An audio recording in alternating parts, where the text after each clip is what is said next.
Hello, नमस्कार दोस्तों। आज हम बात करने वाले हैं टाटा इन्वेस्टमेंट कॉरपोरेशन स्टॉक्स के बारे में। और लास्ट ट्रेडिंग सेशन में हमने इस स्टॉक्स के ऊपर वीडियो बनाया था और कहा था कि स्टॉक्स का एक इम्पोर्टेंट सपोर्ट लेवल है और स्टॉक्स अगर उस लेवल को ब्रेकआउट करके नीचे की तरफ जाता है तो फिर स्टॉक्स का सपोर्ट लेवल कौन सा रहेगा वो भी हमने आपके साथ डिस्कस किया था। अब यहाँ पर अगर आप देखेंगे तो स्टॉक्स ने यहाँ पर एक लेटेस्ट हाई बनाया, फिर स्टॉक्स ने हाई नीचे बनाया, फिर स्टॉक्स ने हाई नीचे की तरफ बनाया और फिर स्टॉक्स ने हाई नीचे की तरफ बनाया। लो की बात करें तो स्टॉक्स ने जब पहली बार हाई बनाया और पहली बार जब लो बनाया था यहाँ पर चार्ट में, तो ये लास्ट का हाई और लास्ट का लो था।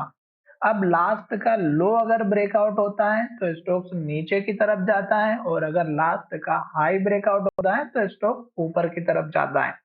लास्ट का लो स्टॉक्स ने अभी तक ब्रेकआउट नहीं किया है, तो आपको लॉन्ग टर्म वालों के लिए इस लो को मेंटेन करके चलना होगा 5400 रुपए का।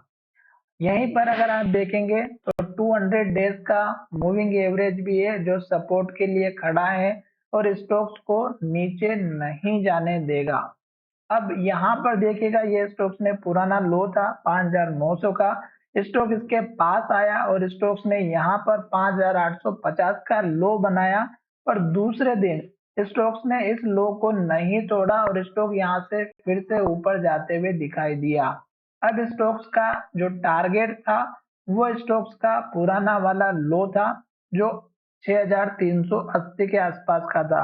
स्टॉक इसी के पास आया 6340 के आसपास और यहाँ से हल्की सी गिरावट दिखा रहा है।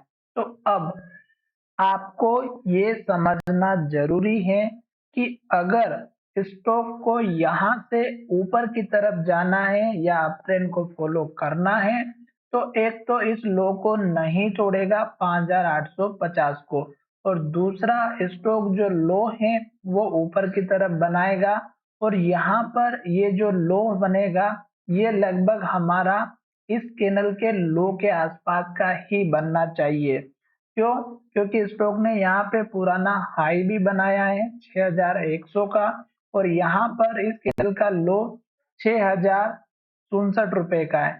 तो ये दो लेवल आपके लिए बहुत ही इंपॉर्टेंट रहेंगे और स्टॉक यहाँ से ऊपर की तरफ जाएगा तो इस हाई को ब्रेकआउट करने के बाद नेक्स्ट टारगेट इस कैंडल के लो का रखना है 6600 का, फिर टारगेट इस कैंडल के हाई का रखना है 6875 के आसपास का।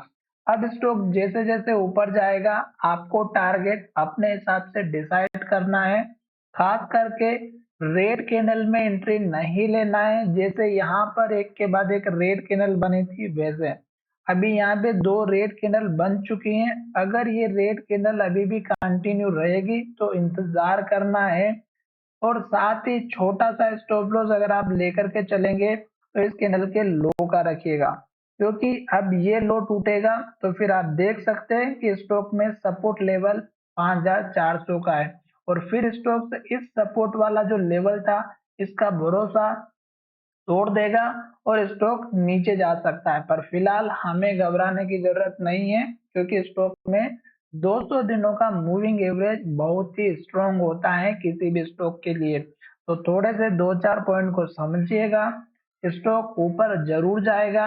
स्टॉक में इस हाई के ऊपर एटलीस्ट अच्छी सी क्लोजिंग मिल जाएगी तो स्टॉक फटाक से ऊपर जाएगा और हो सकता है कि स्टॉक में ये जो बड़ी कैंडल ब्रेकआउट के साथ में मिली, अगर ऐसी यहाँ पर मिली तो ये पूरे टारगेट एक ही दिन में ब्रेकआउट करने के बाद स्टॉक ऊपर जा सकता है।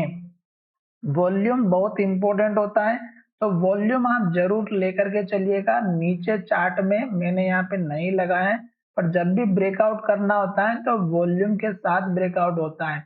तो चलिए फिलहाल वीडियो को यहीं विराम करते हैं। धन्यवाद, मिलेंगे नए वीडियो में।